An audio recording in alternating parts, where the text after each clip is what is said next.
사사기의 말씀은 인간의 연약함과 하나님의 신실하심이 극명하게 대비되는 그러한 이야기들로 구성이 되어 있습니다. 여호수아 시대에는 하나님을 전심으로 따랐던 이스라엘 백성들이 세대가 지나면서 여호와를 알지 못하는 세대들이 등장하고, 그러면서 하나님을 경험하지 못하고 하나님을 잊어버리는, 그러면서 세상과 타협하고 죄를 범죄하면서 이스라엘의 타락한 모습이 드러나게 됩니다. 그런 구조들이 계속 반복되어지는 과정 속에 오늘 본문은 하나님께서 가나안의 모든 전쟁을 알지 못하는 이스라엘을 시험하려 하심에라고 시작을 하고 있습니다. 의도적으로 마치 하나님이 이 가나안 족속들 남겨놓고, 그리고 전쟁을 치러보지 못한 이스라엘 백성들을 시험하려고 하셨다라는 거예요. 근데 문제는 이스라엘이 이 시험을 통과하지 못한다는 거예요. 계속해서 이방 민족과 결혼하고, 그리고 그들의 신을 섬기기 시작해요. 하나님을 잊어버리고 우상 숭배를 하면서 결국은 하나님, 이 범죄로 인해서 하나님이 그들을 이방인의 손에 넘기게 되고, 그리고 이 마치 심판처럼 넘기게 됐을 때 그것으로 끝나는 것이 아니라 이스라엘 백성이 하나님께 부르짖으면 다시 구원하시는, 사사를 보내서 구원하시는 그러한 일들이 반복돼서 나타난다는 겁니다. 우선 하나님께서 가나안 족속들을 거기에 남겨두신 이유를 두 가지라고 얘기하죠. 하나는 이스라엘을 시험하기 위해서다라는 거예요. 그들이 하나님을 사랑하는지, 하나님을 신뢰하는지, 그래서 하나님의 말씀을 지키는지 지키지 않는지, 이것을 이스라엘을 시험하고자 했다는 거예요. 하나님을 사랑하고 그 말씀에 순종하는 것, 그것을 하나님이 테스트해 보기 시작하셨다는 거죠. 때로는 우리의 삶에 시련이 오고 어려움이 찾아올 때 이것은 우리의 순종, 우리가 하나님을 사랑하는지를 시험해 보려고 하나님이 그 일을 우리에게 허락하시는 때가 있다는 거예요. 또 하나는 이 전쟁을 치름으로 하나님을 알게 하기 위해서라는 거예요. 이전 세대에는 하나님의 능력으로 가나안 땅을 정복해 가면서 하나님이 우리와 함께 하신다, 하나님이 함께 하시면 얼마든지 이 기골이 장대한 가나안 땅의 거인들도 우리가 이길 수 있다, 아무리 단단한 여리고성도 무너뜨릴 수 있다라는 것을 경험하면서 하나님이 우리와 함께 하신다, 하나님이 살아계시다, 이것을 체득했어요. 그런데 전쟁을 치르지 못한 세대들은 하나님을 경험할 기회가 없었던 거예요. 가나안 땅에 가나안 족속들이 여전히 남아 있음에도 불구하고 그들이 영적 전쟁, 이 전쟁을 치르면서 하나님을 의지하는 법, 또 하나님이 우리와 함께 하시는 법을 경험하면서 하나님과 동행하는 삶을 훈련해야 되는데, 이 남겨둔 그것과 함께 싸워야 될 그 대상을 도리어 싸우지 않고 타협하기 시작해요. 그들과 결혼하고 도리어 그들의 문화를 받아들이고 그들의 신을 받아들여서 도리어 그들의 신을 섬기는, 하나님께 더 가까이 나와야 되는 이 시험을 도리어 하나님으로부터 멀어지는 계기로 삼았다는 거예요. 여러분, 하나님께서 허락하신 시험은 우리를 넘어뜨리기 위함이 아니라 우리를 세우기 위함이에요. 그 하나님을 경험할 수 있는 그런 좋은 기회로 삼아야 되는데, 그러지 못할 경우 넘어지는 거예요. 타협하면 이 정도는 굉장겠지라고 타협하면서 죄와 적당히 공존하려고 하고, 그러다 보면 어느 순간인가 우상 숭배를 하게 되는 거예요. 죄는 타협할 것이 아니라 물리쳐야 될 것이, 잘라내야 될 것이, 주의 성도들은 이 죄를 잘라내서 하나님의 거룩함 앞에 나가야 될 줄로 믿습니다.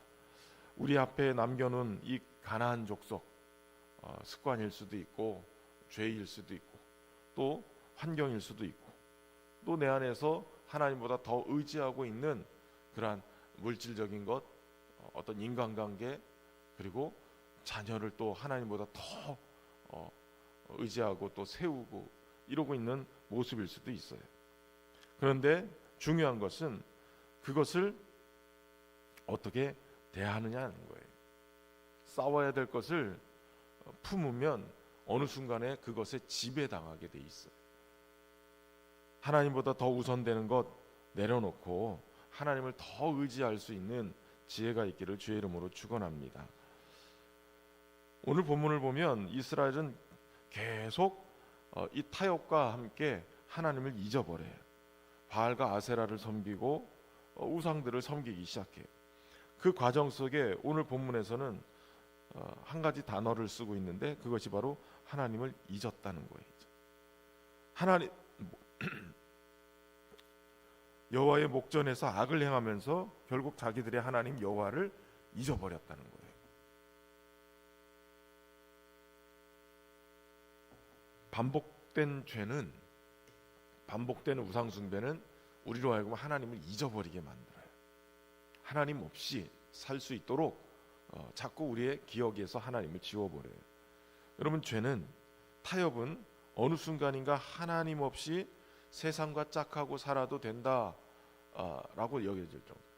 우리나라 사람들이 굉장히 많이 얘기하는 바쁘다 바쁘다 보면 하나님 자꾸 잊어버려요. 그 단순한 기억 상실이 아니라 오늘 본문의 이야기는 의도적으로 하나님을 밀어냈다라고 볼 수 있는 거예요. 그 결과가 하나님은 메소포타미아 왕 구산 리사사임에게 이스라엘을 붙이죠. 8년 동안 그 밑에서 고통을 당하게 됩니다. 죄의 특징은 지금은 괜찮은 것 같은데 결국은 반복되면서 나로 하여금 거기에 매여 살게 만들고 고통 속에 있게 만들어 간다는 거예요. 처음에는 작은 타협이었지만 그 다음에는 관계가 혼합되어지고 그 다음에는 신앙의 배신으로 이어지게 돼요.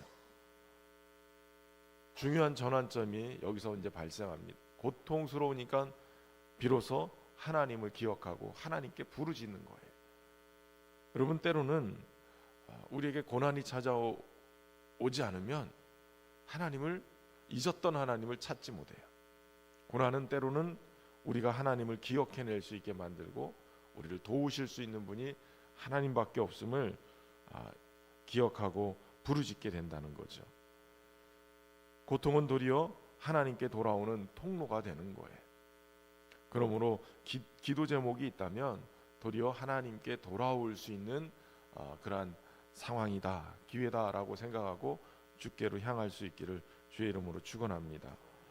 그런데 하나님은 그 부르짖음을 들으시고 온니엘이라는 사사를 세우게 됩니다. 그런데 여기서 온니엘에게 10절에 보니까 여호와의 영이 그에게 임하셨으므로 그가 이스라엘의 사사가 됐다는 거예요.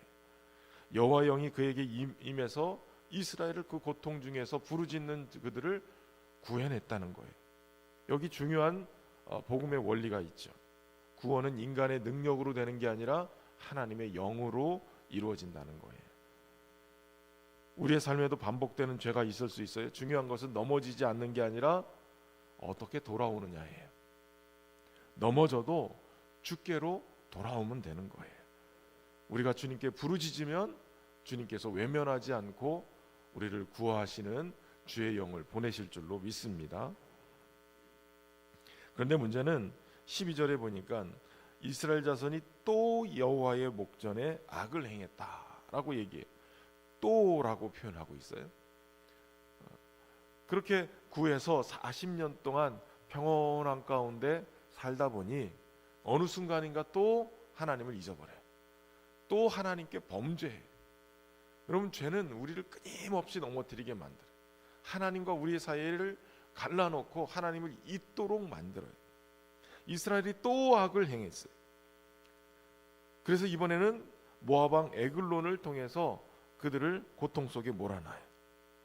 그들이 고통 속에 있을 때 하나님은 이스라엘 자손 중에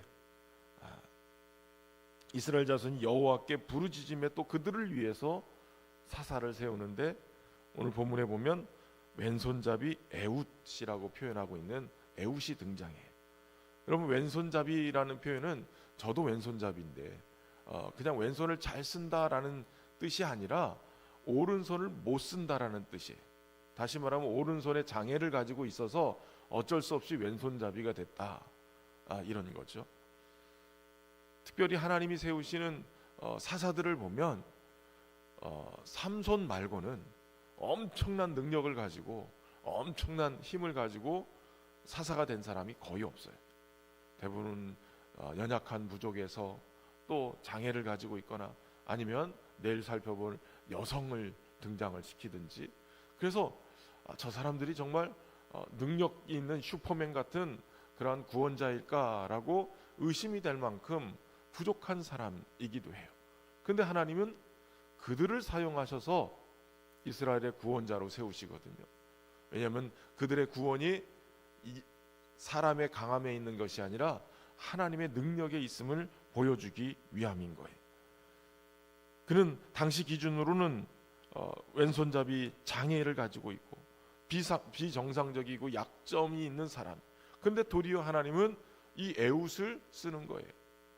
곡물을 바칠 때 숨겨둔 칼로 다시 돌아와서 이 에글론에게 기니 할 말이 있다라고 부하들을 물리치게 할 수 있는 그러한 상황을 만들어요. 아마도 에글론이 이 에훗을 봤을 때 장애를 가지고 있으니까 저가 나를 어떻게 해야 할 수 있을까라는 경계심을 풀었을지도 몰라요. 어찌됐든 간에 에훗은 숨겨둔 칼로 에글론을 죽이고 이스라엘을 구원하게 되는 거예요.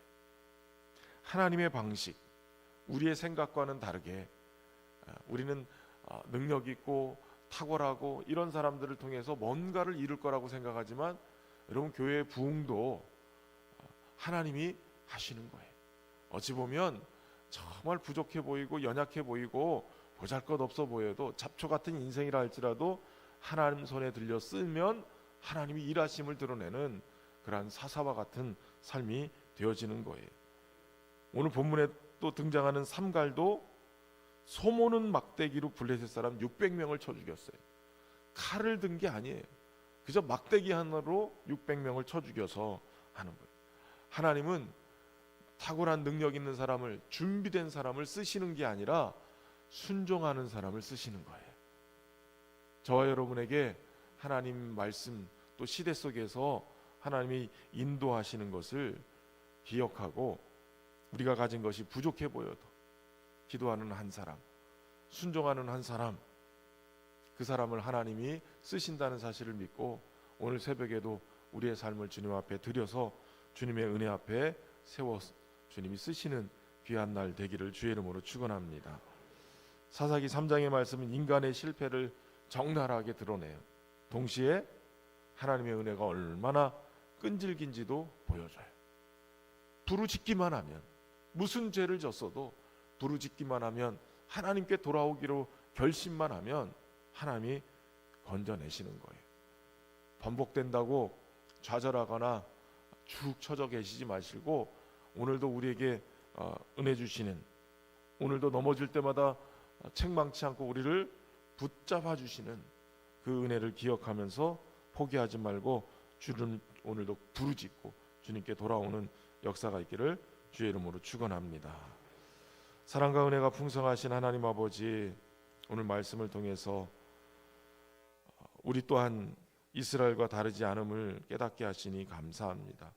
하나님을 알면서도 쉽게 잊어버리고 작은 타협을 가볍게 여기다가 어느 순간 죄에 넘어져서 하나님을 잊고 살았던 우리의 연약함을 고백합니다. 우리의 마음을 불쌍히 여겨주시고 반복되는 이 죄를 끊어내게 하시고 죄와 타협하지 않고 다시 거룩함을 유지하며 믿음과 용기로 주님을 찾게 하여 주옵소서. 특별히 고통 속에 낙심하지 않게 하시고 이것이 도리어 주님께 돌아가는 통로가 되게 하시고 부르짖을 때마다 외면치 않고 응답하시는 주님의 신실하심을 더 깊이 경험하는 은혜의 통로가 되게 하여 주옵소서. 오늘도 연약함과 부족함을 아시는 주님께서 에훗과 삼갈 같은 부족한 자들을 사용하셔서 이스라엘을 구원하신 것처럼 우리의 연약함을 붙잡아 주시고 주님 사용하여 주셔서 주님의 은혜 앞에 쓰임받는 우리의 삶이 되게 주옵소서. 무엇보다도 우리 교회 가운데도 은혜를 베풀어 주셔서 하나님 교회에 믿음으로 주님께 순종하는 자들 많이 일어나게 하시고 부르짖는 자들 많이 일어나게 하셔서 주의 몸된 교회가 오직 주님의 부흥을 경험하며 은혜 속에 살게 하여 주옵소서. 정성을 다한 귀한 예물 올려드립니다. 기도 제목도 담았사오니 주님의 뜻 안에서 응답 주시고 하나님도 놀라운 역사를 체험할 수 있도록 인도하여 주옵소서. 우리의 다음 세대, 우리의 자녀 세대들이 하나님을 모르는 세대가 아니라 하나님을 깊이 경험하고 영적 전쟁의 승리자가 돼서 하나님과 동행하는 승리하는 하나님의 백성들 되게 하여 주옵소서. 오늘도 우리 가운데 함께 하시는 주님 의지하고 예수님의 이름으로 기도하옵나이다. 아멘.